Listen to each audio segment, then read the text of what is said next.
এবং হাদিসের আলোকে কোন কোন আমল বা কোন কোন কাজের মাধ্যমে আল্লাহ রাব্বুল আলামিন বান্দার রিজিক বৃদ্ধি করে দেন বা বাড়িয়ে দেন? কোরআনের মধ্যে অনেকগুলো আমলের কথা বলা হয়েছে এবং হাদিসের মধ্যে অনেকগুলো বিষয় নির্দেশ করা হয়েছে যেগুলোর মাধ্যমে আল্লাহ বান্দা রিজিক বাড়াই দেন। এখন প্রশ্ন হলো, প্রথম আলোচনায় ঢোকার আগে মূল প্রশ্ন হলো যে রিজিক তো আল্লাহর পক্ষ থেকে ফিক্সড, এটা কি বাড়ে বা কমে কিনা? রিজিক কি বাড়া বা কমার কোনো সুযোগ আছে কিনা? রিজিক একটা বিষয় হলো যে, প্রথম হলো তাকদীরের যে কনসেপ্ট, এটা কিন্তু রিজিকের সাথে সম্পৃক্ত। তাকদীর আল্লাহ রাব্বুল আলামিন যখন কলম সৃষ্টির শুরুতে কলম সৃষ্টি করে কলমকে বলছেন সব লিখো। কলম জিজ্ঞেস করছেন আল্লাহ কি লিখবো? আল্লাহ বললেন যে কিয়ামত পর্যন্ত যত সৃষ্টি আসবে পৃথিবীতে সমস্ত সৃষ্টির ভাগ্যলিপি মাকাদির খালায়েক সবকিছু তুমি লিখো। তাদের তাকদীর, তাদের ভাগ্য তুমি লিপিবদ্ধ করো। ওই সময় অর্থাৎ আসমান এবং জমিন সৃষ্টির 50,000 বছর আগেই আল্লাহ রাব্বুল আলামিন কি করেছেন? এই মানুষের তাকদীর বা ভাগ্যগুলো লিপিবদ্ধ করে রেখেছেন। এখন প্রশ্ন হলো যে আমাদের তাকদীর সেটা চেঞ্জ হওয়া সম্ভব কিনা? কারণ যেহেতু আপনার রিজিক বাড়া মানে আমার তাকদীরের মধ্যে চেঞ্জ আসার বিষয় আসে। অথবা হায়াত বাড়া মানে হায়াতের যে তাকদীর নির্ধারিত আছে সেটার মধ্যে চেঞ্জ হওয়ার বিষয় আছে। এখানে এটা একটা খুবই কমপ্লিকেটেড এবং জটিল বিষয়। এজন্য সংক্ষেপে যেটা আমি বলতে চাই সেটা হলো যে তাকদীরকে উলামায়ে কেরাম সাধারণত আলোচনার ক্ষেত্রে ২ ভাগে ভাগ করেছেন। একটাকে বলছেন তাকদীর মুবরাম, মানে যে চূড়ান্ত, এটার মধ্যে কোনো পরিবর্তন আসবে না। আরেকটা বলছে তাকদীর মুআল্লাক। মুআল্লাক মানে এটা রিলেটিভ, এটা অন্য একটা কাজের সাথে রিলেট করে দেওয়া হয়েছে। অর্থাৎ ওই কাজ যদি আপনি করেন তাহলে বাড়বে, এটা চেঞ্জ হতে পারে। আর ওটা না করলে হবে না। আমি সহজ একটা উদাহরণ দেই। যেমন মনে করেন, তাহলে আর বিষয়টা আরো ক্লিয়ার হবে। ধরেন ফর এক্সাম্পল আমি বললাম যে আমি এই ১ সপ্তাহের জন্য অন্টারিও যাচ্ছি। আমি $200 দিয়ে যাচ্ছি তোমাকে। আমার ফ্যামিলিকে বললাম, "তোমাকে $200 দিয়ে যাচ্ছি। এটা আমার ছেলে যদি চায় তাহলে এখান থেকে তুমি তাকে দিও।" কিন্তু একসাথে $200 দিবে না। ১ম বার চাইলে তাকে $20 দিবে। পরের বার চাইলে $40 দিবা, পরের বার চাইলে $50 দিবা, এর পরের বার চাইলে $10 দিবা। এরকম একটা ফিক্স করে দিলাম তাকে। শর্ত শর্ত হলো যদি চায় তাহলে দিবা, যদি না চায় তাহলে দিবা না। তাহলে এই যে তাকে আমি ফিক্সড করে দিলাম। তাকদীর মানে হলো কোন কিছু প্রিডেস্টিনড করা, আগের থেকে লিখা, ফিক্স করে দেওয়া আছে এটা। যেমন আমি তাকে দি নির্ধারণ করে দিলাম কত ডলারের ভিতরে? $200 এর ভিতরে তার পিছনে খরচ করতে হবে। তো শর্ত কি? শর্ত দিলে সে চাইলে তাকে দিবে, না চাইলে দিবে না। এই সেম উদাহরণটা যদি আল্লাহ রাব্বুল আলামিন আমাদের যে তাকদীরে যে লিপিবদ্ধ করেছেন, এই ক্ষেত্রে যদি আমরা ধরে নিই যে ফর এক্সাম্পল আল্লাহ তাআলা আমাদের তো, যে মনে করেন আয় ইনকাম একটা লিমিট আছে। যেজন্য আমরা হয়তো কেউ ২০০ দিছে, আরেকজন হয়তো ২০০০ দিবে। কিন্তু আল্লাহর তো ভান্ডারের মধ্যে কোনো লিমিট নাই। আল্লাহ বলছেন যে পৃথিবীতে যত মানুষ, যত সৃষ্টি পৃথিবীতে আসছে এবং কিয়ামত পর্যন্ত যত সৃষ্টি আসবে, সমস্ত সৃষ্টি যদি একটা মাঠে একত্রিত হয়ে আল্লাহর কাছে প্রত্যেকের যা, যা দরকার সবকিছু চায় এবং আল্লাহ যদি সবার চাহিদা পূরণ করে দেয়, তাহলে আল্লাহ রাব্বুল আলামিনের ভান্ডারের মধ্যে যা কিছু আছে সেগুলোর থেকে ততটুকু পরিমাণে কমবে যে একটা সমুদ্রের মধ্যে একটা সুই সমুদ্রের পানির মধ্যে চোখ দিয়ে তুললে সেখান থেকে যতটুকু পরিমাণ পানি কমবে, আল্লাহর ভান্ডার থেকে ততটুকু কমবে।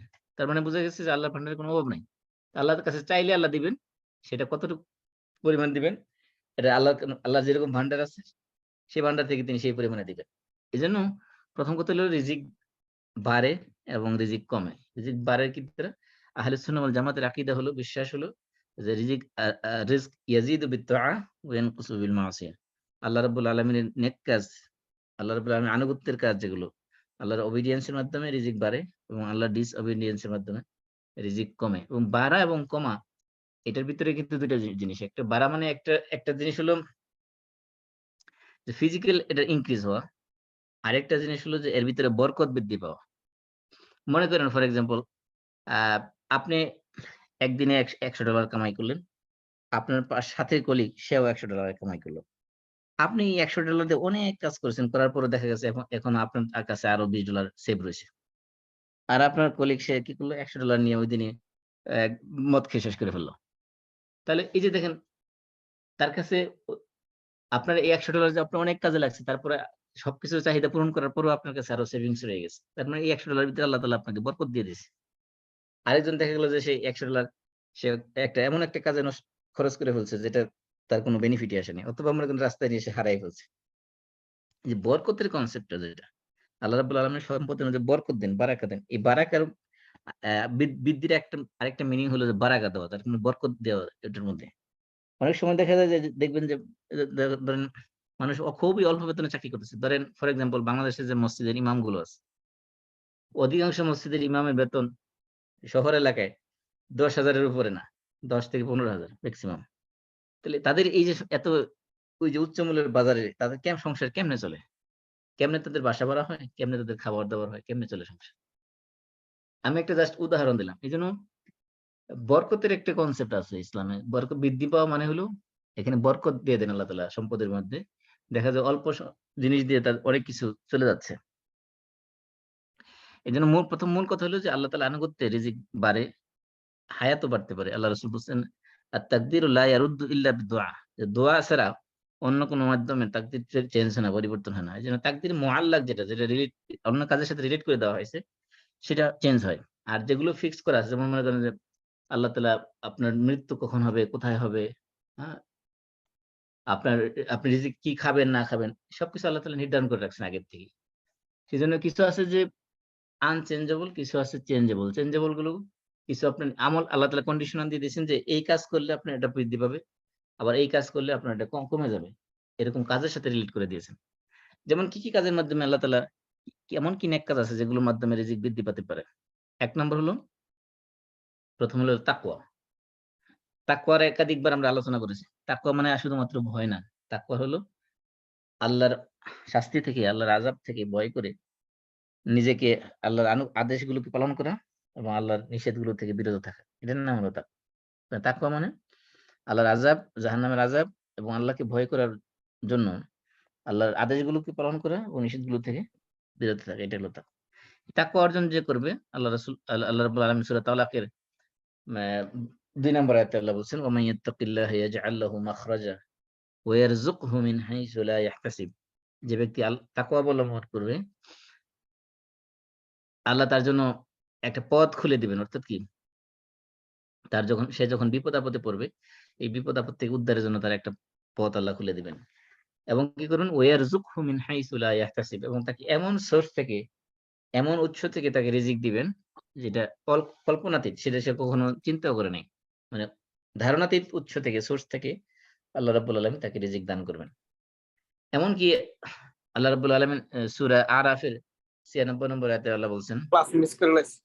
ওয়ালাউ আন্না আহলাল কুরা আমানু ওয়াত্তাকাউ। ১ যদি কোন মিনিটের দিকেই করতেছে তো টাইমিং হয় না। আল্লাহ রাব্বুল আলামিন বলতেছেন, ওয়ালাউ আন্না আহলাল কুরা আমানু ওয়াত্তাকাউ লাফাতাহনা আলাইহিম বারাকাতিম মিনাস সামাই ওয়াল আরদ। যে যদি জনপদের অধিবাসীগণ, কোন একটা এলাকার জনগণ যে তারা কি করতো? ২ টা কাজ করতো শুধুমাত্র।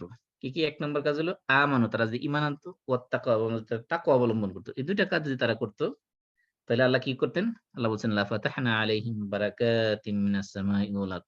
আসমান এবং জমিনের, অর্থাৎ আকাশের থেকে এবং জমিন থেকে আল্লাহ রাব্বুল আলামিন বরকতের সমস্ত দুয়ার, বরকতের সমস্ত দরজা আল্লাহ খুলে দিতেন। তার মানে আল্লাহ রাব্বুল আলামিন আসমান থেকে বরকতের বৃষ্টি দেওয়ার মাধ্যমে তাদেরকে রিজিক দিতেন। জমিন থেকে তাদেরকে ফসলের মাধ্যমে, খনিজ সম্পদের মাধ্যমে তাদের জন্য রিজিকের ব্যবস্থা করে দিতেন। শর্ত হলো ২ টা, যদি ঈমানদার হতো এবং কি তাকওয়া অবলম্বন করত।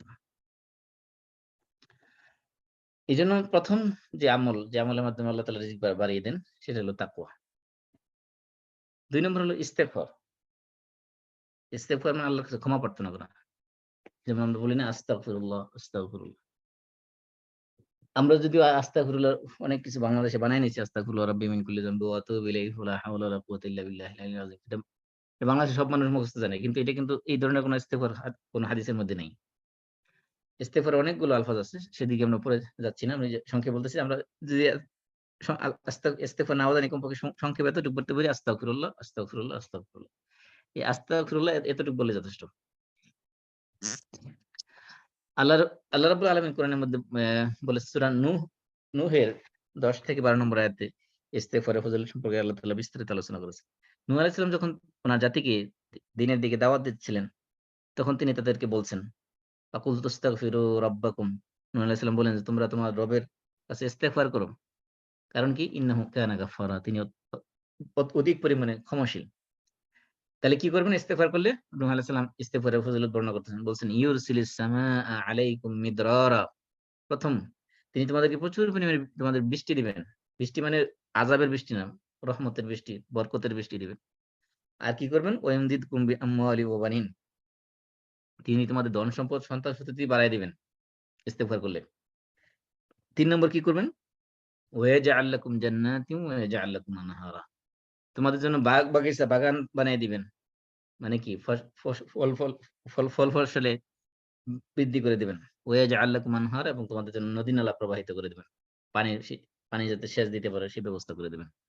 এখানে আল্লাহ নূহ আলাইহিস সালাম ইস্তেগফারের যে ফজিলতগুলো বলেছেন, এর মধ্যে বোঝা যাচ্ছে যে রিজক বৃদ্ধি পাবে, বৃষ্টি বৃদ্ধি পাবে। বৃষ্টি মানে বরকতের বৃষ্টি আল্লাহ তাআলা দিবেন।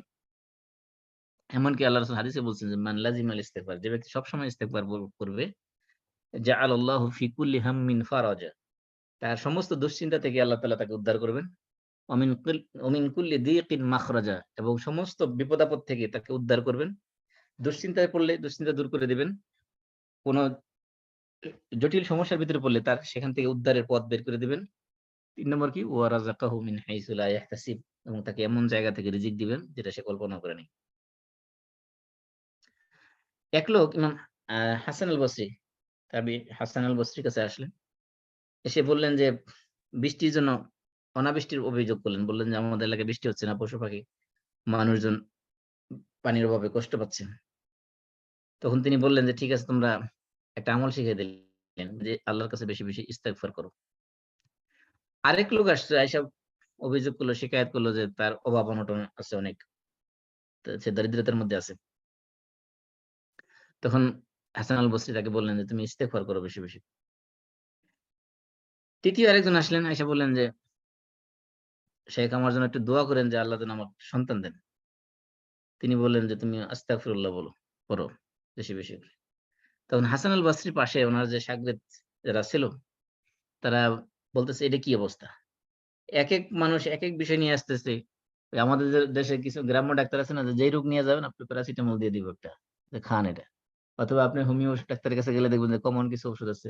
যেই রোগের জন্য যান সেই রোগের জন্য একই পুরি দিয়ে দিবে খাওয়ার জন্য। তো হাসান আল বসরি সব যেই সমস্যা নিয়ে আসতেছে সব সমস্যার জন্য সমাধান একটাই। সেটা কি? ইস্তেগফার করুন। তো ওনার পাশে যারা ছিলেন তারা একটু অবাক হলেন। বলতেছেন যে, ফাসাআলুকা ফি মাসাইলা শাত্তা ওয়া আজাবতাহুম বিজাওয়াবিন ওয়াহিদ। যে আপনি, এটি আশ্চর্য ব্যাপার, আপনি বিভিন্ন বিষয়ে মানুষ প্রশ্ন করলো, আর আপনি জবাব দিলেন একটাই, শুধু ইস্তেগফার, শুধু ইস্তেগফার। তখন হাসান আল বসরি বললেন যে, মা কুলতু মিন ইনদি শাইআ, আমি তো আমার কাছ থেকে কিছু বলি নাই। আল্লাহ তাআলা নিজেই বলে দিয়েছেন যে তোমরা, এই যে সূরা নূহের যে আয়াতগুলো আমি বললাম ১০ থেকে ১২, সেখানে আল্লাহ বলছেন যে ইস্তেগফার করলে কি করবেন? তোমাদেরকে আকাশ থেকে বৃষ্টি দিবেন। অর্থাৎ ওই যে ১ম লোক বৃষ্টির অভিযোগ, বৃষ্টির ব্যাপারে, অনাবৃষ্টির ব্যাপারে সে অভিযোগ করছিল। আল্লাহ এখানে বলে দিয়েছেন যে ইস্তেগফার করলে বৃষ্টি দিবেন। তারপরে আরেক লোক এসে তার দারিদ্রতার অভিযোগ করছে। আল্লাহই তো বলছেন, ওয়ায়ুমদিদকুম বিআমওয়ালিন, তোমাদেরকে সম্পদ বাড়িয়ে দিবেন। আরেক লোক এসে সন্তান চাইছে। আল্লাহ বলছে, ওয়া বানিন, তোমাদেরকে সন্তান দিবেন। তাহলে সবকিছু তো এই আয়াতের ভিতরে বলা আছে। যে সন্তান পাওয়ার জন্য, বৃষ্টি পাওয়ার জন্য, এমনকি রিজিক বৃদ্ধির জন্য, সবকিছুর জন্য ইস্তেগফার করো বেশি, বেশি করে। যেন সবসময় ইস্তেগফার করতে থাকা, এটা একটা গুরুত্বপূর্ণ আমল এবং রাসূলের একটা সুন্নাত। যে সাহাবায়ে কেরাম বলতেছেন যে আল্লাহ রাসূল একই মজলিসের মধ্যে বসে ৭০ বারের বেশি ইস্তেগফার করতেন। কোন হাদিসে আছে ১০০ বারের বেশি ইস্তেগফার করতেন। আস্তাগফিরুল্লাহ, আস্তাগফিরুল্লাহ। আপনার এই যে একটা আমল, এটা অনেকটা মৃতপ্রায় আমল হয়ে গেছে। এটা আমাদের মধ্যে চর্চা নাই বললে চলে। এজন্য আমরা যত বেশি সম্ভব উনাকে কাজের ফাঁকে, ফাঁকে এটার জন্য আপনি একটা ইনটেনশন থাকতে হবে আপনার, যে এটা আপনার কাজটা খুব কঠিন না। কিন্তু নিয়মিত আমল করাটা কঠিন। সবসময় আমল, মনে করেন আপনি গাড়ি ড্রাইভ করতেছেন। কিছুক্ষণ পর বলেন আস্তাগফিরুল্লাহ, আস্তাগফিরুল্লাহ, অথবা আস্তাগফিরুল্লাহাল আযীম, আস্তাগফিরুল্লাহাল আযীম। অথবা একটু বাড়ায় বলতে পারেন, আস্তাগফিরুল্লাহাল আযীম আল্লাযী লা ইলাহা ইল্লা হুয়াল হাইয়ুল কাইয়্যুম ওয়া আতুবু ইলাইহি। আর যদি এত বেশি মনে না রাখেন, মনে না রাখতে পারেন, সংক্ষেপে শুধু আস্তাগফিরুল্লাহ, আস্তাগফিরুল্লাহ এভাবে পড়তে পারেন। তৃতীয়ত যে কাজ, সেটা হলো তওবা করা। তওবার মাধ্যমে আল্লাহ রাব্বুল আলামিন এত খুশি হন যে তার গুনাহ শুধু মাফ করে দেন না, গুনাহকে সওয়াবে কনভার্ট করে দেন এবং তার রিজিকও বাড়ায় দেন। তওবা করে বান্দা যখন আল্লাহর কাছে ফিরে আসে, আল্লাহ রাব্বুল আলামিন তার শারীরিক শক্তি বৃদ্ধি করে দেন, তার সম্পদ বৃদ্ধি করে দেন। এমনকি আদ জাতি, হুদ আলাইহিস সালামের জাতি আদ জাতিকে আল্লাহ রাব্বুল আলামিন তাদের পাপের কারণে ৩ বছর পর্যন্ত তাদের বৃষ্টি বন্ধ করে দিয়েছিলেন। কোন বৃষ্টি হচ্ছিল না। তারপরে তাদেরকে বলা হলো যে তোমরা আল্লাহর কাছে তওবা করো, আল্লাহর কাছে ক্ষমা চাও। তাহলে তোমাদেরকে বৃষ্টি দিবেন এবং তোমাদেরকে রিজিক বৃদ্ধি করে দিবেন।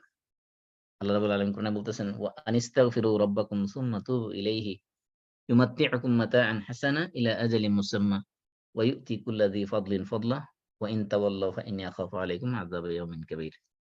এই আয়াতের এবং একাধিক আয়াতে আল্লাহ রাব্বুল আলামিন বুঝাচ্ছেন যে তো তওবা করলে আল্লাহ রাব্বুল আলামিন তাদেরকে কি করবেন? তাদেরকে দুনিয়াতে তাদের সম্পদ বৃদ্ধি করে দিবেন, তাদের শারীরিক শক্তি বৃদ্ধি করে দিবেন এবং শুধুমাত্র পরকালে যে পুরস্কার দিবেন তা না। খুশি হয়ে আল্লাহ তাআলা এগুলো দিয়ে দিবেন। ৪ নম্বর যে বিষয়টা সেটা হলো আল্লাহর উপর তাওয়াক্কুল করা। এই তাওয়াক্কুলের যে কনসেপ্ট, তাওয়াক্কুল মানে কাজ কাম না করে শুধু ঘরে বসে তাসবিহ তাহলিল জিকির আজকার করে আল্লাহর কাছে রিজিক চাওয়া না। তাওয়াক্কুল মানে হলো আমার পক্ষ থেকে যতটুকু করা সম্ভব সমস্তটা করার পরে বাকিটা আল্লাহর উপর ছেড়ে দেওয়া। এটার নাম হলো তাওয়াক্কুল। এজন্য আরবিতে ২ টা পরিভাষা আছে। একটা নাম হলো তাওয়াকুল, একটা হলো তাওয়াক্কুল। তাওয়াকুল হলো তা ওয়াও আলিফ কাফ লাম। তাওয়াকুল। তাওয়াকুল মানে হলো যে কোন কিছু না করে শুধুমাত্র আল্লাহর উপর আশা আশা করে বসে থাকা। এটার নাম হলো তাওয়াকুল। এটা আসলে তাওয়াক্কুল না। আর তাওয়াক্কুল আলিফ ছাড়া যেটা তাওয়াক্কুল, তাওয়াক্কুল মানে হলো এক বান্দার পক্ষ থেকে যতটুকু করা সম্ভব তার সামর্থ্যের ভিতরে যা যতটুকু আছে তার পুরা সামর্থ্যটা, পুরা শক্তিটা সে খরচ করার পরে রেজাল্ট পাওয়ার জন্য আল্লাহর কাছে ভরসা করা, আল্লাহর প্রতি আশা করা, আল্লাহর কাছে তাওয়াক্কুল করা। সেটা হলো সঠিক তাওয়াক্কুল। এজন্য যে হাদিসের মধ্যে আল্লাহ রাসূল তাওয়াক্কুলের কথা বলেছেন যে, "লাউ আন্নাকুম তাওয়াক্কালুনা আলাল্লাহি হাক্কা তাওয়াক্কুলিহি লা রুজিকতুম কামা তুরজাকুত তাইর তাগদু খিমাসান ওয়া তারুহু বিতানা।" যে তোমরা যদি আল্লাহর উপর সঠিক তাওয়াক্কুল করতে তাহলে তোমরা পাখি যেরকম রিজিক পায় সেভাবে তোমরা রিজিক পেতে। পাখি কি করে? সকালবেলা খালি পেটে বেরিয়ে যায়। সকালবেলা সন্ধ্যাবেলা ভরা পেটে ফিরে আসে। এই যে বেরিয়ে যাওয়াটা এটিই গুরুত্বপূর্ণ কাজের ক্ষেত্রে। যেমন কি আমরা আগে বলেছিলাম যে মারিয়াম আলাইহিস সালামকে আল্লাহ যখন আদেশ করেছেন যে তোমরা কি তুমি কি করো? খেজুর গাছের গুড়ি ধরে তোমার দিকে টানো। নাড়া দাও। খেজুর গাছে গুড়ি ধরে নাড়ালে খেজুর গাছ নড়বে না। কিন্তু আল্লাহ তাআলা চাচ্ছেন যে উনি একটা কিছু করুক। করার মাধ্যমে তাকে আল্লাহ তাআলা রিজিক দিবেন। খেজুর গাছে গুড়ি ধরে নাড়ায় দিছে, খেজুর গাছ থেকে তাজা পাকা খেজুর পড়ছে এগুলো তিনি খাইছেন। এজন্য আল্লাহর পক্ষ থেকে যেটা চাওয়া সেটা হলো আমার পক্ষ থেকে যে সামর্থ্যের ভিতরে যতটুকু আছে ততটুকু আমি করেছি কিনা। করার পরে আমি যদি আল্লাহর উপর তাওয়াক্কুল করি তাহলে আল্লাহ বাকিটা আমাকে সাহায্য করবেন। ঠিক তেমনিভাবে যে পাখি যেরকম বেরিয়ে গেছে ঘর থেকে, এজন্য রিজিক সন্ধানে বেরিয়ে যেতে হবে, কাজ করতে হবে। কাজ না করে ঘরে বসে থাকলে ওটার নাম তাওয়াক্কুল না, ওটা হলো তাওয়াকুল। সেটা আল্লাহর ব্যাপারে উদাহরণ পোষণ করার মতো অবস্থা হইছে। এজন্য সাহাবায়ে কেরাম তারাও ব্যবসা করতেন। সাহাবায়ে কেরাম খেজুরের বাগান করতেন। এই খেজুর নিয়ে ব্যবসা করতেন। এবং এজন্য আল্লাহ রাব্বুল আলামিন কোরআনে বারবার আমাদেরকে আল্লাহর প্রতি তাওয়াক্কুল করার কথা বলেছেন। "ওয়া ফালিয়াতাওয়াক্কালিল মুমিনুন।" যারা ঈমানদার তাদের উপর তাদের উচিত হলো আল্লাহর উপর তাওয়াক্কুল করা। এবং আল্লাহ বলছেন, "ওয়া তাওয়াক্কাল আলাল হাইয়্যিল্লাযী লা ইয়ামুত।" এবং সে আল্লাহর উপর নির্ভর করে যিনি চিরঞ্জীব। ওয়া ওয়াসাব্বিহ বিহামদিহি ওয়া কাফা বিহি বিযুনুবি ইবাদিহি খাবীরা। এবং তিনি সব প্রশংসা এবং সব প্রশংসা মানে তিনি নিজের এবং পবিত্রতা ও মহিমা আল্লাহর প্রশংসা করো এবং আল্লাহর পবিত্রতা মহিমা ঘোষণা করো। কারণ আল্লাহ হলেন বান্দাদের পাপ সম্পর্কে যথেষ্ট অবহিত। এজন্য আল্লাহর উপর তাওয়াক্কুল করলে আল্লাহ রাব্বুল আলামিন কি করবেন? তার মাধ্যমে আল্লাহ রিজিকে বৃদ্ধি বরকত দিবেন। আরেকটা জিনিস হলো যে কোরআনের যে বিধানগুলো, আল্লাহর যে আদেশ এবং নিষেধগুলো, সেগুলো যারা পৃথিবীতে বাস্তবায়ন করবে, তাদেরকে আল্লাহ তাআলা ওয়াদা দিয়েছেন। তাদের কি করবেন? তাদের রিজিক বাড়িয়ে দিবেন। কিভাবে? আল্লাহ বলছেন সূরা মায়েদার ৬৬ নম্বর আয়াতে, "ওয়ালাউ আন্নাহুম আকামুত তাওরাতা ওয়াল ইনজিলা ওয়া উনজিলা ইলাইহিম মির রাব্বিহিম।" তাদের কাছে তাওরাতে যা নাযিল হয়েছে, ইনজিলে যা নাযিল করা হয়েছে এবং তাদের উপরে যা নাযিল করা হয়েছে। অর্থাৎ বোঝানো হয়েছে আহলি কিতাবদের উপরে, এমনকি মুসলমানদের উপরে যেটা কোরআন নাযিল করা হয়েছে। এগুলো যদি তারা যদি কি করত? এগুলো প্রতিষ্ঠা যদি করত দুনিয়াতে আল্লাহর জমিনে, তাহলে কি করতো আল্লাহ তাআলা? লা আকালু মিন ফাওকিহিম। আর তারা খাইতে পারত উপর থেকে মানে আসমান থেকে। আল্লাহ তাআলা তাদেরকে রিজিক দিতেন আসমান থেকে, উপর থেকে। ওয়া মিন তাহতি আরজুলিহিম, তাদের পায়ের নিচ থেকে অর্থাৎ জমিন থেকে, পৃথিবীর থেকে, মাটি থেকে। অর্থাৎ তাদের সম্পদের প্রাচুর্য আল্লাহ তাআলা আসমান থেকে জমিন থেকে সব দিক থেকে তাদের বাড়িয়ে দিতেন। যে আল্লাহর আদেশ এবং নিষেধগুলোকে তারা জমিনে কি করত? কায়েম করত, প্রতিষ্ঠা করত। এজন্য আমরা অনেক সময় বলে থাকি যে বিশেষ করে বাংলাদেশে যখন মদ নিষিদ্ধের ঘোষণা করা হলো, মানে পার্লামেন্টে বিল পাস করার জন্য যখন তোলা হলো, তখন মন্ত্রীরা, এমপিরা প্রতিবাদ করলো। বলল যে, "না, এই দেশে যদি মদ নিষিদ্ধ করা হয় তাহলে বিদেশি ডোনার যারা আসবে তাদেরকে আমরা আপ্যায়ন করাবো কি দিয়া?" এই যে অনেক সময় অনেক কিছু যে আল্লাহ তাআলা বলছেন না, "শাইতানু ইয়াইদুকুমুল ফাকর", শয়তান তোমাদেরকে দারিদ্রতার ভয় দেখায়। কিন্তু আল্লাহ তাআলা বলছেন যে, যদি তোমরা আল্লাহর উপর ভরসা করো তাহলে আল্লাহ কি করবেন? তোমাদের রিজিকের রিজিক বৃদ্ধি করে দিবেন। আপনি একদিক দিয়ে বন্ধ হয়ে গেছে, আরেক দিক দিয়ে আল্লাহ রিজিকের দ্বার খুলে দিবেন। এজন্য আল্লাহর শরীয়তের যে বিধানগুলো আছে, যেমন মক্কাবাসীরা যখন আল্লাহ তাআলা বলতেন যে, এই বছরের পর থেকে মক্কায় কোন কাফের, কোন মুশরিক প্রবেশ করতে পারবে না। মক্কা একটা পবিত্র শহর হয়ে গেছে। তখন আল্লাহ তাআলা তারা মক্কাবাসীর লোকজন ঈমানদার যারা, তারা ভয় পেল যে মক্কাবাসীদের সাথে মক্কায় যারা যে সকল লোকজন আসতো, তাদের কাছ থেকে তো আমরা বেচাকেনা করতাম। তাদের মাধ্যমে বেচাকেনার মাধ্যমে আমরা সম্পদ অর্জন করতাম। এখন যদি তারা মক্কায় প্রবেশ না করে, তাহলে আমরা সম্পদ কামাই করব কিভাবে? আমরা তো গরিব হয়ে যাব। তাদের ব্যাপারে আল্লাহ তাআলা কোরআনে আয়াত নাযিল করেছেন। এটা হলো সূরা তাওবার ২৮ নম্বর আয়াত নাযিল করেছেন।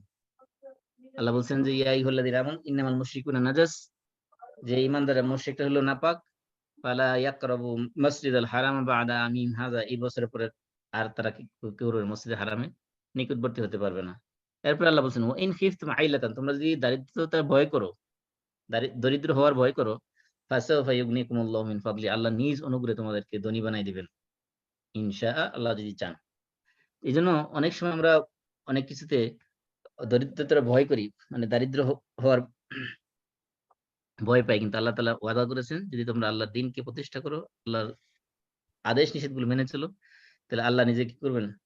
ফাসাউফা ইউগনিকুমুল্লাহ, আল্লাহ তাআলা নিজ অনুগ্রহে তোমাদেরকে রিজিক বাড়িয়ে দিবেন, তোমাদেরকে সম্পদশালী করে দিবেন, সমৃদ্ধ করে দিবেন।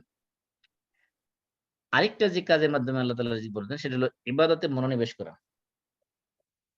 হাদিসে কুদসিতে আল্লাহ তাআলা বলতেছেন, ইয়া ইবনে আদম তাফাররাগ লিইবাদাতি আমলা সাদরাকা গিনান ওয়া আসুদ্দু ফাকরাক। হে আমার বান্দারা, হে আদম সন্তান, তোমরা কি করো? আমার ইবাদতে মনোযোগী হও, আত্মনিয়োগ করো। যদি তোমরা করো তাহলে তোমাদের কি করব? তোমার অন্তরের মধ্যে ধনাঢ্যতা দিয়ে পূর্ণ করে দেব। অর্থাৎ অন্তরের মধ্যে কোনো অভাব আর থাকবে না। সমস্ত অভাব অন্তরের মধ্যে থেকে দূর করে দেব। আর কি করব? ওয়াসুদ্দু ফাকরাক, এবং তোমার দারিদ্র্য মোচন করে দেব। অভাবই আর থাকবে না কখনো। আর যদি তুমি এটা না করো, ওয়া ইন লাম তাফআল, যদি তুমি ইবাদতের মধ্যে আত্মনিয়োগ না করো, মনোযোগী না হও, তাহলে কি করব? মালাতু সাদরাকা শুগলা, আমি তোমার অন্তরকে ব্যস্ততায় পূর্ণ করে দেব। খালি চিন্তা, এই চিন্তা, সেই চিন্তা করতে করতে সারাক্ষণ অতিষ্ঠ। আল্লাহ বলছেন, ওয়াল্লাম আসুদ্দা ফাকরাক, আমি তোমার অভাব অনটন কখনো মুছবো না। অভাব অনটন চোখের সামনে লেগেই থাকবে সারা বছর। যত কোটি, কোটি টাকার মালিক হও না কেন, তোমার অভাব লেগেই থাকবে। এজন্য আল্লাহর ইবাদতে যারা মনোযোগী হবে, আত এ ইখলাসের সাথে আল্লাহর ইবাদত যারা করবে, তাদেরকে আল্লাহ রাব্বুল আলামিন অন্তরের মধ্যে তাদের প্রাচুর্য দিবেন। যার কারণে তারা কখনো নিজের মধ্যে অভাব ফিল করবে না, দারিদ্রতার ভয় করবে না। আরেকটা হলো সালাত নিয়মিত আদায় করলে তার মাধ্যমে আল্লাহ তাআলা রিজিক বরকত বাড়ায় দিবেন। রিজিক দিয়ে দিবেন। আল্লাহ তাআলা সূরা তাহার মধ্যে ১৩২ নম্বর আয়াতে বলেছেন, ওয়া'মুর আহলাকা বিস-সালাতি ওয়াসতাবির আলাইহা। আপনি আপনার পরিবার-পরিজনকে সালাতের আদেশ দিন আর এতে অবিচল থাকুন। আল্লাহ বলছেন, ওই আয়াতের মধ্যে বলছেন, লা নাসআলুকা রিজকা, আমি আপনার কাছে রিজিক চাই না। নাহনু নারযুকুকা, আমরাই তো আপনাকে রিজিক দেই। আল্লাহ বলছেন, আমি তো আপনাকে রিজিক দেই। সুতরাং আপনি নিজে নামাজ পড়বেন, পরিবার-পরিজনকে নামাজের আদেশ করবেন, এবং এই আদেশের ক্ষেত্রে আপনি অবিচল থাকবেন। যদি এই কাজ করেন তাহলে আমরা কি করব? আমরা রিজিক, আল্লাহ বলছে আমি রিজিক দেব। আরেকটা জিনিস হলো যে রিজিক বৃদ্ধির জন্য দোয়া করা। এই যে আমি শুরুতে একটা উদাহরণ দিয়েছিলাম যে আমি বলছিলাম যে আমার সন্তানকে আমি টাকা দিয়ে বলেই গেছি যে যদি চায় তাকে আমাকে দিও। আমার যদি সন্তান তোমার কাছে টাকা চায় তাহলে তাকে দিও। যদি না চায় তাহলে দিও না। তো এমন বিষয়টি হলো এমন, আল্লাহর কাছে যত চাইবেন আল্লাহ রাব্বুল আলামিন তত দিবেন। আল্লাহর খাজানার মধ্যে, ভান্ডারের মধ্যে কোনো কমতি নেই। আল্লাহ বলছেন সূরা হিজরের ২১ নম্বর আয়াতে বলছেন, ওয়া ইম মিন শাইইন ইল্লা ইনদানা খাযাইনু, যে সমস্ত বস্তুর খাজিনা, ভান্ডার ট্রেজারি আমার কাছে আছে। ওমা নুনাজ্জিলুহু ইল্লা বিকাদারিন মা'লুম। কিন্তু আমি পরিমিত আকারে সেগুলোকে আমি নাজিল করি। এবং ওয়ালিল্লাহি খাযাইনুস সামাওয়াতি ওয়াল আরদ। আল্লাহ মুনাফিকুন সূরা মুনাফিকুনের ৭ নম্বরে বলছেন আসমান এবং জমিনের সমস্ত খাজিনা, সমস্ত ভান্ডার আল্লাহ রাব্বুল আলামিনের কাছে আছে। এজন্য আল্লাহর কাছে চাইতে হবে। আল্লাহ বলছেন ওয়ালিল্লাহিল আসমাউল হুসনা ফাদউহু বিহা। আল্লাহ রাব্বুল আলামিনের সুন্দর, সুন্দর নাম আছে। আসমাউল হুসনা আছে, সেগুলো দিয়ে তোমরা আল্লাহকে ডাক। আল্লাহ রাব্বুল আলামিনের যে আপনি রিজিক চান, আল্লাহর কিছু সুন্দর নাম আছে, সেগুলো দিয়ে আপনি আল্লাহর কাছে চাইতে পারেন। আল্লাহর একটা নাম হলো আর-রাজ্জাক। আল্লাহ রাজ্জাক নাম ধরে আল্লাহকে ডাকেন। আল্লাহর একটা নাম হলো কারীম। আল কারীম মানে হলো খুবই জেনারাস। আল্লাহর একটা নাম হলো আল ওয়াহ্হাব, যিনি খুব বেশি দিতে পছন্দ করেন, খুব বেশি, বেশি দেন।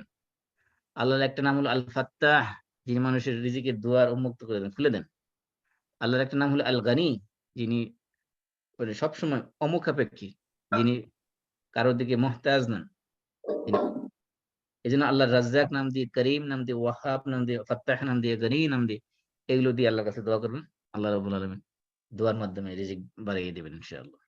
এমনকি আল্লাহ রাসূল সাল্লাল্লাহু আলাইহি ওয়াসাল্লাম প্রতিদিন ফজরের নামাজের পরে একটা দোয়া করতেন। সেই দোয়ার ভিতরে রিজিকও ছিল। আপনারা ৫ ওয়াক্ত ফরজ নামাজের পরে যে দোয়াগুলো পড়েন, তার মধ্যে একটা ফজরের পরে একটা দোয়া আছে, এটা সবসময় এড করে ফেলবেন। সেটা হলো আল্লাহুম্মা ইন্নী আসআলুকা ইলমান নাফিআ ওয়া রিজকান তাইয়্যিবা ওয়া আমালান মুতাকাব্বালা। এই ৩ টা জিনিস আল্লাহ রাসূল প্রতি ফজরের ফরজ নামাজের পরে আল্লাহর কাছে চাইতেন। আল্লাহুম্মা ইন্নী আসআলুকা ইলমান নাফিআ, ও আল্লাহ তোমার কাছে বেনিফিশিয়ারি নলেজ চাই। বেনিফিশিয়াল নলেজ, যেই নলেজ আমাকে এবং আমি আমার ইন্তেকালের পরে দুনিয়ার মানুষ এর দ্বারা উপকৃত হবে, এমন এলেম চাই। আমি নিজে উপকৃত হব, মানুষও উপকৃত হবে, এমন এলেম তোমার কাছে চাই। ওয়া রিজকান তাইয়্যিবা, এবং পবিত্র রিজিক তোমার কাছে চাই। ওয়া আমালান মুতাকাব্বালা, এবং কবুলযোগ্য আমল তোমার কাছে চাই। এই ৩ টা জিনিস আল্লাহ রাসূল আল্লাহর কাছে চাইতেন। ইলমে নাফি', রিজকান তাইয়্যিবা, ইলমান নাফিআন, রিজকান তাইয়্যিবান, আমালান মুতাকাব্বাল। এই ৩ টা জিনিস আল্লাহর কাছে চাইবেন। এমনকি ইব্রাহিম আলাইহিস সালাম আল্লাহর কাছে যে দোয়া করেছিলেন, সেই দোয়ার মধ্যে তিনি রিজিক চেয়েছিলেন। আল্লাহ বলছেন রব্বি জাআল, ইব্রাহিম আলাইহিস সালাম আল্লাহ তাআলার কাছে যে দোয়া করেছেন, সেই দোয়া আল্লাহ তাআলা কোরআনে রেকর্ড করে দিয়েছেন সূরা বাকারার ১২৬ নম্বর আয়াতে। তিনি বলছেন রব্বি জাআল হাযা বালাদান আমিনা ওয়ারযুক আহলাহু মিনাস সামারাতি মান আমানা মিনহুম বিল্লাহি ওয়াল ইয়াউমিল আখির। ইব্রাহিম বলছেন, আল্লাহ এই জনপদটাকে আপনি নিরাপদ শহর বানিয়ে দিন, মক্কা শহরকে। আর কি করুন? আর এই মক্কার শহরের অধিবাসীদেরকে, জনপদ, এই মক্কাবাসীদেরকে আপনি কি করুন? রিজিক দেন কোত্থেকে? মিনাস সামারাত, ফলমূল থেকে। কাদেরকে? মান আমানা মিনহুম বিল্লাহি ওয়াল ইয়াউমিল আখির। এই মক্কাবাসীদের মধ্যে যারা আল্লাহর প্রতি ঈমান এনেছে এবং পরকালে বিশ্বাস করেছে, তাদেরকে আপনি ফল ফ্রুট থেকে তাদেরকে কি করুন? রিজিক দান করুন। ঈসা আলাইহিস সালাম আল্লাহর কাছে দোয়া করেছেন, এবং সমস্ত আম্বিয়া আলাইহিস সালাম। মুসা আলাইহিস সালাম শুধু একটা দোয়া করেছেন, যে দোয়া নিয়ে আমি কিছুদিন আগে ফেসবুকে একটা স্ট্যাটাস দিয়েছিলাম রমজান মাসে সম্ভবত। যে একটা দোয়ার কারণে আল্লাহ রাব্বুল আলামিন উনার ৩ টা বড়, বড় অভাব একদিনে মিটিয়ে দিয়েছিলেন। উনার থাকার কোনো বাসস্থান ছিল না। উনার কোনো স্ত্রী ছিল না। উনার কোনো ইনকাম সোর্স ছিল না। আল্লাহ তাআলা এক দোয়ার বিনিময়ে এই সবগুলো এই বিকাল বেলা দোয়া করছেন, সন্ধ্যার আগেই সবগুলো এসে হাজির। সেটা কি? দোয়াটা কি ছিল? দোয়াটা ছিল রব্বি ইন্নী লিমা আনজালতা ইলাইয়া মিন খাইরিন ফাকির। এই দোয়াটা খুবই গুরুত্বপূর্ণ একটা দোয়া। আপনি যদি কোনো অভাব আসে, যেকোনো সময় আল্লাহর কাছে এই দোয়া দিয়ে আল্লাহর কাছে চাইবেন। রব্বি ইন্নী লিমা আনজালতা ইলাইয়া মিন খাইরিন ফাকির। অর্থ কি? রব্বি, হে আমার রব, হে আমার প্রভু, ইন্নী, নিশ্চয় আমি, লিমা আনজালতা ইলাইয়া, তুমি আমার প্রতি যা কিছু নাজিল করবা, তোমার পক্ষ থেকে যা কিছু তুমি আমাকে দিবা, মিন খাইরিন, কল্যাণকর, ফাকির, আমি নিজে তার মুখাপেক্ষী, আমি সেগুলোর দিকে ফকির। অর্থাৎ তুমি যা দাও, এই মুহূর্তে আমাকে তুমি যা দিবা সেটাই আমার দরকার। ওটার দিকে আমি মুহতাজ, ওটার দিকে আমি ফকির। এইজন্য এটা একটা সংক্ষেপের মধ্যে একেবারে খুবই কম্প্রিহেনসিভ একটা দোয়া। আপনার যেকোনো প্রয়োজনে আল্লাহর কাছে যখন অভাবে পড়েন যেকোনো বিষয়ে, আল্লাহর কাছে এই দোয়াটা পড়ে আল্লাহর কাছে চাইবেন, রব্বি ইন্নী লিমা আনজালতা ইলাইয়া মিন খাইরিন ফাকির। রব্বি ইন্নী লিমা আনজালতা ইলাইয়া মিন খাইরিন ফাকির। এই দোয়ার মাধ্যমে, এই দোয়া করার পরে তিনি শুআয়ব আলাইহিস সালাম ডেকে নিয়ে বাসায় নিজের মেয়েকে বিয়ে দিয়ে দিলেন ওনার কাছে। তার মানে ঘর জামাই রেখে দিলেন। তাহলে উনি থাকার বাসস্থানও পেলেন, আবার স্ত্রীও পেলেন, আবার শ্বশুরের ঘরে কাজ করার বিনিময় হিসেবে চাকরিও পেলেন। তার মানে ৩টা একসাথে তিনি পেয়ে গেলেন এক দোয়ার বিনিময়ে।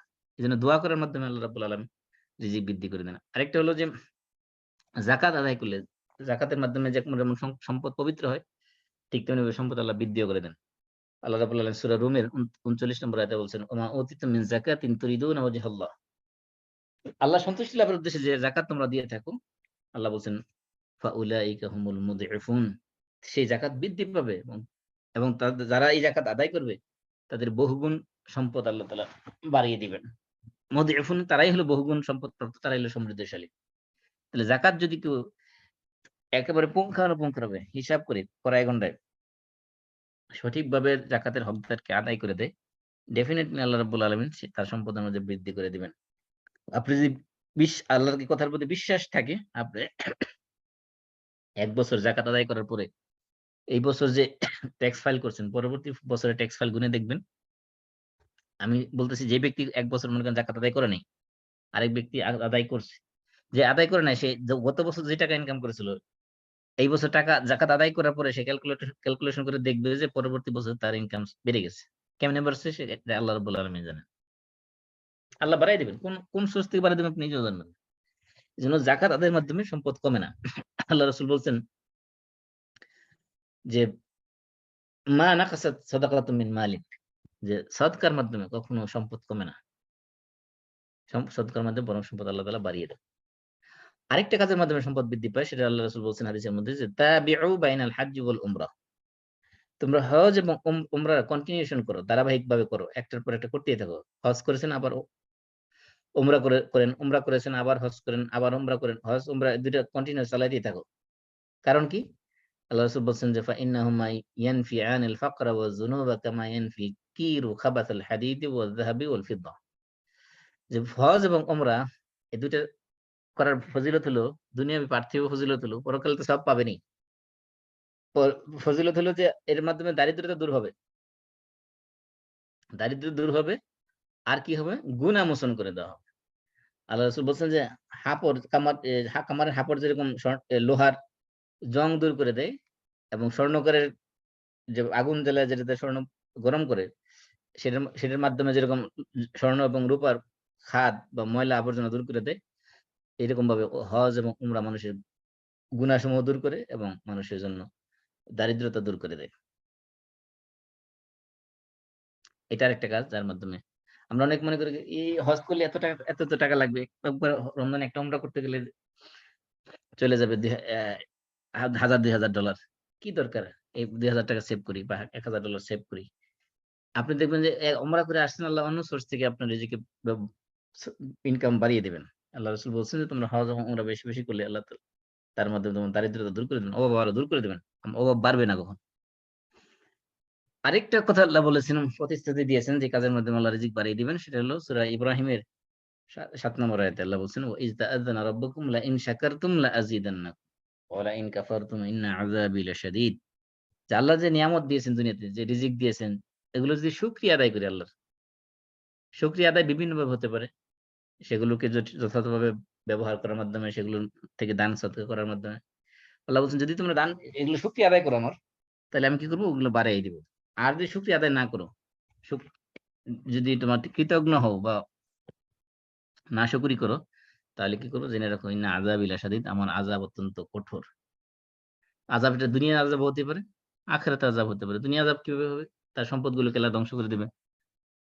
অনেক সময় আছে দেখবেন মানুষ অনেকভাবে তার জীবনের ইনকাম গুলো সে ভোগ করতে পারতেছে না। অন নষ্ট হয়ে গেছে বা কোনভাবে আল্লাহ তাআলা সেটা ধ্বংস করে দিয়েছে। তারপরে হলো কর্জে হাসানা দেওয়া। কর্জে হাসানা কাকে দেওয়া? আল্লাহকে কর্জে হাসানা দেওয়া। আল্লাহকে কর্জে হাসানা মানে দেওয়া মানে কি? আল্লাহর রাস্তায় দান করা। আল্লাহ রাব্বুল আলামিন একাধিক আয়াতে বলছেন যে ইন্নাল মুতাসাদ্দিকিনা ওয়াল মুসাদ্দিকাত ওয়া আকরাদুল্লাহ কারদান হাসানা। যারা কি করবে? দানশীল পুরুষ এবং দানশীল নারী, এবং যারা আল্লাহকে উত্তম ঋণ দিবে, কর্জে হাসানা দিবে, তাদের কি করবেন? ইউদাআফ লাহুম, তাদেরকে বহুগুণে বাড়িয়ে দেওয়া হবে। ওয়া লাহুম আজরুন কারীম, এবং তাদের জন্য রয়েছে সম্মানজনক পুরস্কার। এমনকি এটা একাধিক সূরার মধ্যে আল্লাহ তাআলা বলছেন। এটা হলো সূরা হাদীদের 18 নম্বর আয়াতে বলছেন, সূরা তাগাবুনের 17 নম্বর আয়াতে বলছেন। ঠিক তেমনি সূরা বাকারার 245 নম্বর আয়াতে বলছেন, সূরা হাদীদের 11 নম্বর আয়াতে বলছেন। এরকম অনেক আয়াতের মধ্যে আল্লাহ তাআলা বলছেন যে যারা আল্লাহকে কর্জ হাসানা দেবে তাদের সম্পদ আল্লাহ তাআলা বাড়িয়ে দিবেন। কর্জ হাসানা দেওয়া মানে হলো আল্লাহর রাস্তায় খরচ করা। আল্লাহ রাসূল হাদিস কুদসিতে আল্লাহ তাআলা বলছেন যে আনফিক ইয়া ইবনা আদম উনফিক আলাইক। হে বনি আদম, হে আদম সন্তান, তোমরা খরচ করো, আমিও তোমাদের প্রতি খরচ করব। তার মানে কি? আল্লাহর রাস্তায় ব্যয় করলে আল্লাহ নিজে আপনার জন্য খরচ করবেন। আল্লাহর খাজানা থেকে আপনাকে দিয়ে দিবেন। এবং কি আল্লাহ রাব্বুল আলামিন বলছেন, ওয়ামা আনফাকতুম মিন শাইইন ফাহুয়া ইউখলিফুহু ওয়া হুয়া খায়রুর রাযিকিন। যে তোমরা আল্লাহর পথে যাই খরচ করো না কেন, আল্লাহ দুনিয়াতে তার প্রতিফল দিবেন এবং আখিরাতেও প্রতিফল দিবেন। ফাহুয়া ইউখলিফুহু মানে তিনি তার বিনিময় দিয়ে দিবেন। এই বিনিময়টা কোথায় দিবেন? পরকালে জান্নাতে দিবেন? না। আপনি দুনিয়াতে যাই দান করবেন সেটার বিনিময় দুনিয়াতে তো পাবেনই, আখিরাতে তো পাবেনই, দুনিয়াতেও পেয়ে যাবেন। আল্লাহ বলছেন ফাহুয়া ইউখলিফুহু। ইউখলিফুহু মানে এটার বিনিময় তিনি দিয়ে দেন। কারণ ওয়া হুয়া খায়রুর রাযিকিন, তিনি হলেন সর্বোত্তম রিজিকদাতা। এজন্য আল্লাহ রাসূল হাদিসের মধ্যে বলছেন যে মা মিন ইয়াউমিন ইসবাল ইবাদু ফিহি ইল্লা মালাকানি ইয়ানজিলানি। প্রত্যেকদিন সকালবেলা আল্লাহ রাব্বুল আলামিনের পক্ষ থেকে ২ জন ফেরেশতা দুনিয়াতে নেমে আসে। আসমান থেকে ২ জন ফেরেশতা নেমে আসে। তারা দোয়া করতে থাকে আইসা দুনিয়াতে। কি দোয়া করে? ফায়াকুলু আহাদুহুমা আল্লাহুম্মা আ'তি মুনফিকান খালাফা ওয়া ইয়াকুলুল আখার আল্লাহুম্মা আ'তি মুমসিকান তালাফা। একজন ফেরেশতা বলতে থাকে, ও আল্লাহ, যারা তোমার রাস্তায় ব্যয় করে তাদেরকে তুমি বিনিময় দিয়ে দাও। বিনিময় কোথায় দিবে? দুনিয়াতে দাও, আখিরাতে দাও।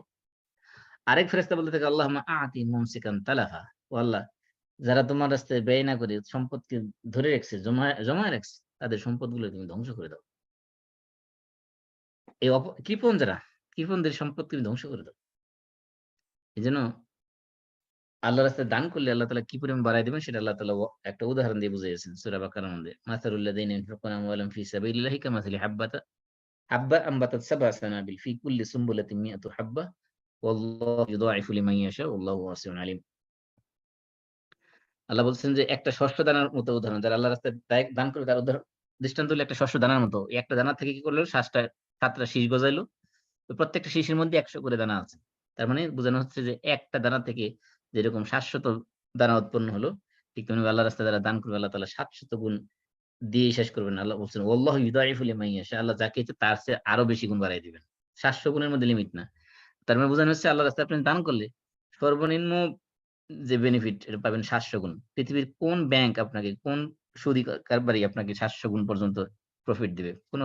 কেউ আপনাকে গ্যারান্টি দিবে না ৭০০ গুণ। ৭০০% বেনিফিট আপনাকে কেউ দিবে না। আল্লাহ তাআলা ওয়াদা করছেন আল্লাহর রাস্তায় দান করলে আল্লাহ তাআলা ৭০০ গুণ বাড়ায় দিবেন। এমনকি শুধু ৭০০ গুণের মধ্যে সীমাবদ্ধ রাখেন নাই। বলছে ওয়াল্লাহু ইউদাইফু লিমান ইয়াশা। যাকে ইচ্ছা আল্লাহ তাআলা তাকে আরো দ্বিগুণ, চতুর্গুণ আরো বেশি গুণ তাকে বাড়িয়ে দিবেন। এমনকি আল্লাহর রাস্তায় হিজরত করলে, হিজরতের কারণে আল্লাহ তাআলা সম্পদ বৃদ্ধি করে দেন। আল্লাহর সন্তুষ্টির জন্য যদি কেউ দেশ ছেড়ে অন্য দেশে যায়, হিজরত বলতে শুধু মক্কা বা মদিনায় হিজরত না। এটা কিয়ামত পর্যন্ত চালু থাকবে। এই মক্কা মদিনায় হিজরত আর নাই। কিন্তু এই হিজরতের নিয়তে যদি কেউ কোন দেশ ত্যাগ করে অন্য দেশে যায়, সেই ক্ষেত্রে আল্লাহ রাব্বুল আলামিন রিজিক বৃদ্ধি করে দিবেন। আল্লাহ বলছেন, "ওয়া মান ইউহাজির ফি সাবিলিল্লাহ ইয়াজিদ ফিল আরদি মুরাগামান কাসীরা ওয়া সাআ।" যে ব্যক্তি কি করবে? আল্লাহর রাস্তায় হিজরত করবে, আল্লাহ তাআলা জমিনের মধ্যে, পৃথিবীর মধ্যে সে ২ টা জিনিস পাবে। একটা হলো মুরাগামান কাসীরা, আরেকটা হলো সাআ। ২ টা জিনিস আল্লাহ বলছেন। মুরাগামান কাসীরার ব্যাপারে বলা হয়েছে যে ইমাম ফখরুদ্দীন আর-রাজি মুরাগামা শব্দের অর্থ করতে যেয়ে বললেন যে, যে ব্যক্তি আল্লাহর উদ্দেশ্যে, আল্লাহ সন্তুষ্টির উদ্দেশ্যে নিজের দেশ ত্যাগ করে অন্য কোন দেশে হিজরত করবে, তাকে কল্যাণ এবং অনুদান ওই দেশের কল্যাণ এবং সে পাবে। এবং নিজ দেশের শত্রুদের জন্য সে অসম্মানের কারণ হবে। লজ্জা অসম্মান তারা নিজের শত্রুরা পাবে। কিভাবে?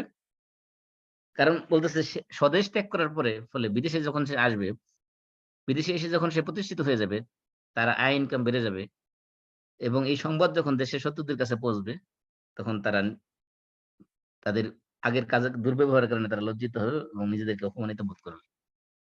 এজন্য আল্লাহ তাআলা বলছেন যে যদি আল্লাহ সন্তুষ্টির উদ্দেশ্যে দেশ ছেড়ে কেউ অন্য দেশে যায়, সেখানে সম্পদ, তার কল্যাণ তার জন্য বৃদ্ধি করে দেওয়া হবে। আর সাআতান মানে বোঝানো হচ্ছে তার জীবিকার সচ্ছলতা বৃদ্ধি পাবে। যদি সে আল্লাহর সন্তুষ্টির উদ্দেশ্যে দেশ ত্যাগ করে থাকে। সংকীর্ণতার পরিবর্তে তাকে তার প্রশস্ততা দেওয়া হয়। প্রশস্ততা বলতে ২ দিক থেকে প্রশস্ততা। এক নম্বর হলো যে গুমরাহির পথ থেকে সে হেদায়েতের পথে প্রশস্ততা পাবে। আরেকটা হলো অভাবের পরিবর্তে সে সচ্ছলতা পাবে।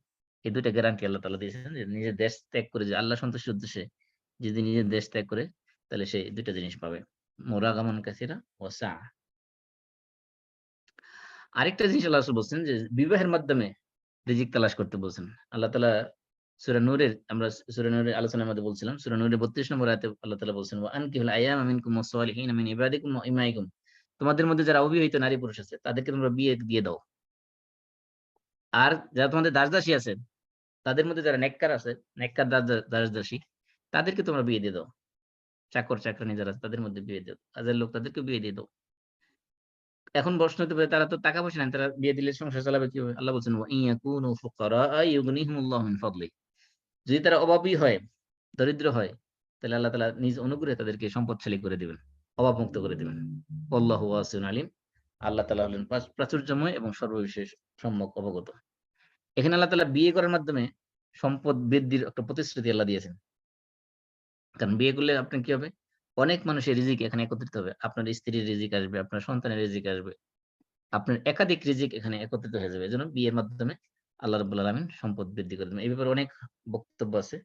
এজন্য আব্দুল্লাহ ইবনে মাসউদ রাদিয়াল্লাহু আনহু বলেছেন যে, "ইলতামিসুল গিনা ফিন নিকাহ।" তোমরা বিবাহের মাধ্যমে সম্পদ অন্বেষণ করো। বিয়ের মাধ্যমে মানুষ অনেকে দেখবেন যে বিয়ে করার কারণে সে শ্বশুরবাড়ির সম্পদ দিয়ে অনেক সময় রিচ হয়ে যেতে পারে। সেটা ডিফারেন্ট ইস্যু। কিন্তু আল্লাহ তাআলা বিয়ের মাধ্যমে বরকত রাখছেন। এটা হলো স্পষ্ট কথা। এবং হাদিসের মধ্যে বলা হয়েছে আত্মীয়তার সম্পর্ক যদি কেউ রক্ষা করে তার মাধ্যমে আল্লাহ রাব্বুল আলামিন তার যে ২ টা জিনিস বরকত দিবেন।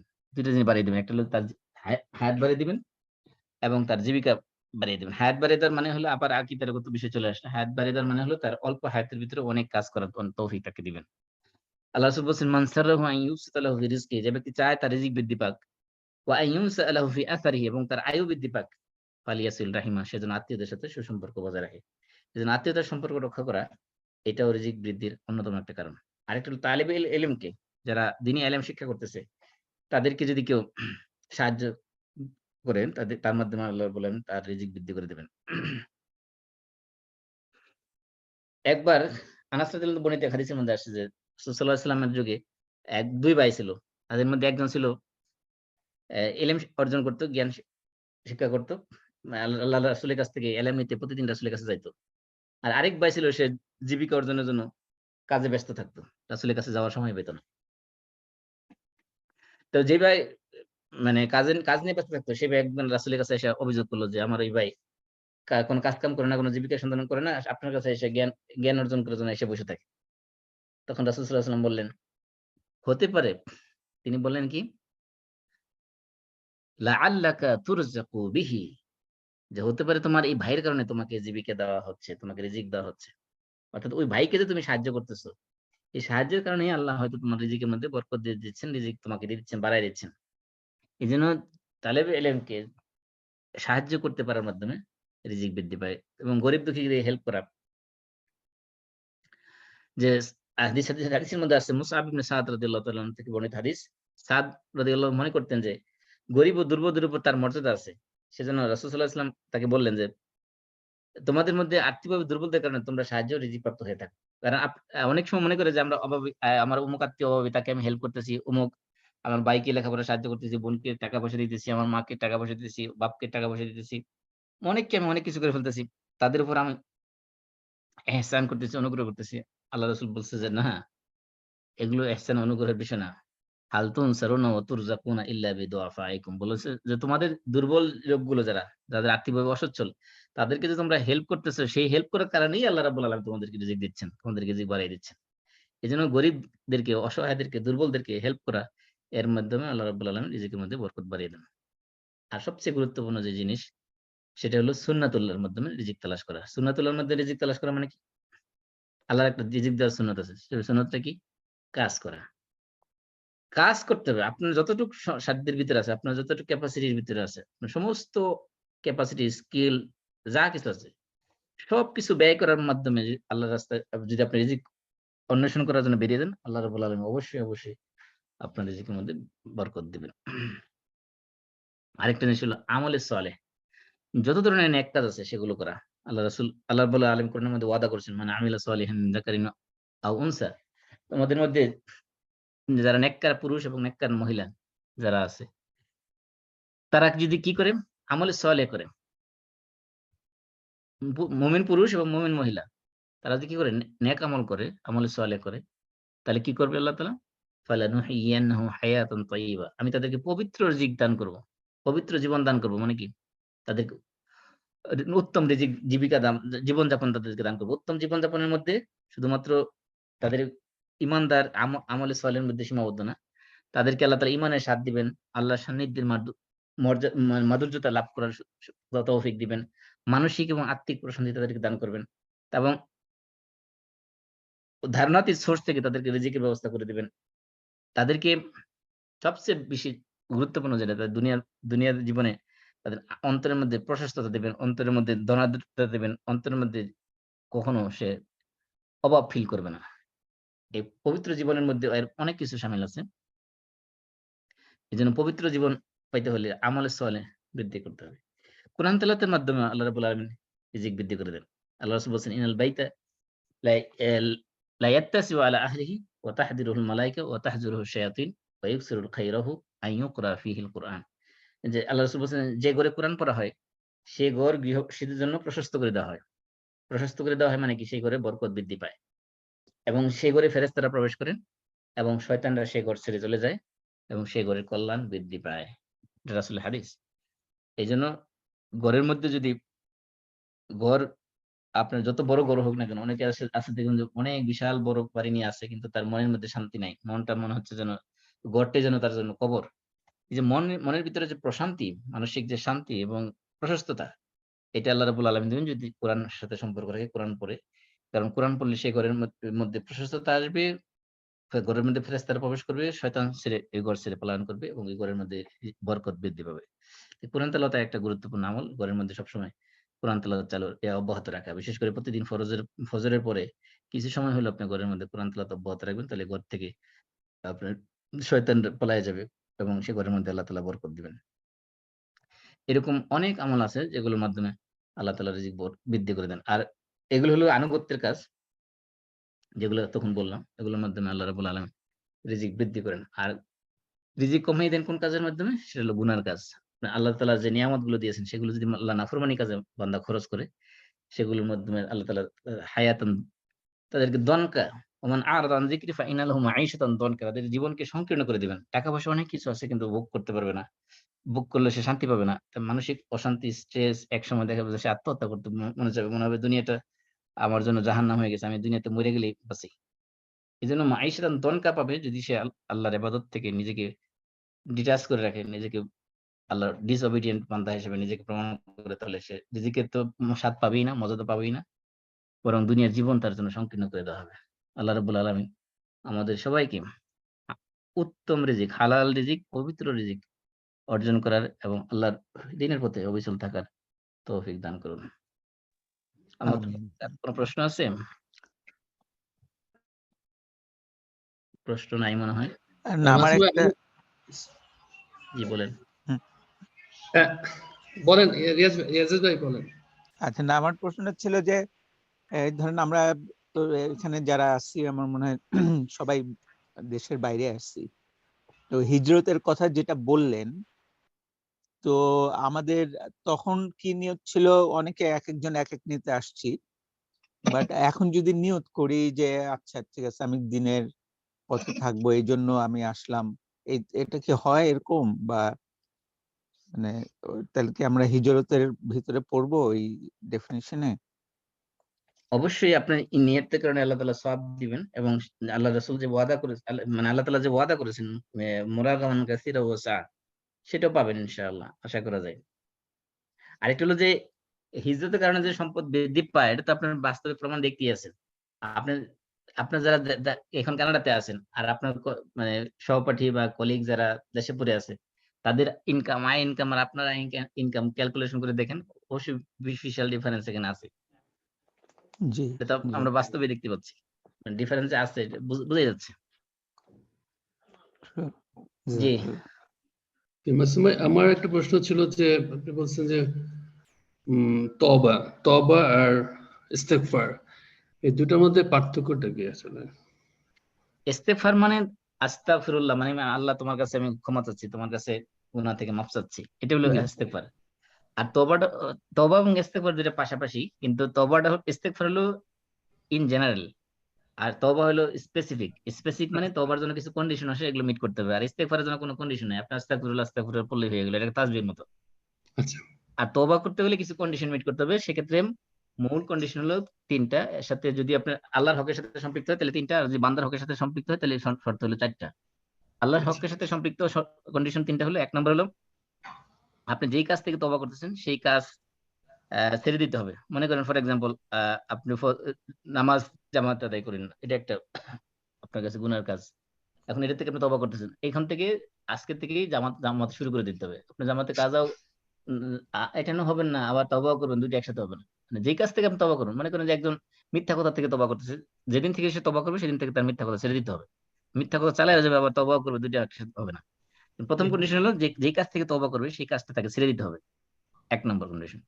দুই নম্বর কন্ডিশন হলো অতি অদূর ভবিষ্যতে আর কোনোদিন আমি এই কাজ করব না, এই ব্যাপারে আল্লাহর সাথে একটা প্রমিস হইতে হবে, করতে হবে, একটা একটা স্ট্রং কমিটমেন্ট, একটা প্রমিস আল্লাহর কাছে করতে হবে যে দ্বিতীয়বার আর আমি এই কাজ কোনোদিন রিপিট করবো না। তারপরে যদি হয়ে যায় দ্বিতীয়বার, সেটা স্বাভাবিক হইতেই পারে, সেটা আলাদা বিষয়। কিন্তু যখন তওবা করব তখন আমি দ্বিতীয়বার আর কখনো করবো না, এই ব্যাপারে আল্লাহর কাছে একটা দৃঢ় প্রতিজ্ঞাবদ্ধ হতে হবে। এটা দ্বিতীয় কন্ডিশন। জি। তিন নম্বর কন্ডিশন হলো যে একেবারে খুব অন্তর থেকে আল্লাহ রাব্বুল আলামিনের কাছে লজ্জিত হতে হবে, অনুতপ্ত হতে হবে এবং কান্নাকাটি করতে হবে এর জন্য, যে আর কোনোদিন আমি যা করছি করছি, এটা ভুল হয়ে গেছে, আল্লাহ তুমি এবারের মতো মাফ করে দাও, আর কোনদিন আমি এটা রিপিট করবো না। তাহলে জি। লজ্জিত হওয়া, প্রথম হলো গুনার কাজ ছেড়ে দেওয়া, দুই নম্বর হলো যে এই এই কাজ আর রিপিট না করার জন্য প্রতিজ্ঞাবদ্ধ হওয়া, তিন নম্বর হলো যে অনুতপ্ত হওয়া, লজ্জিত হওয়া আল্লাহর কাছে।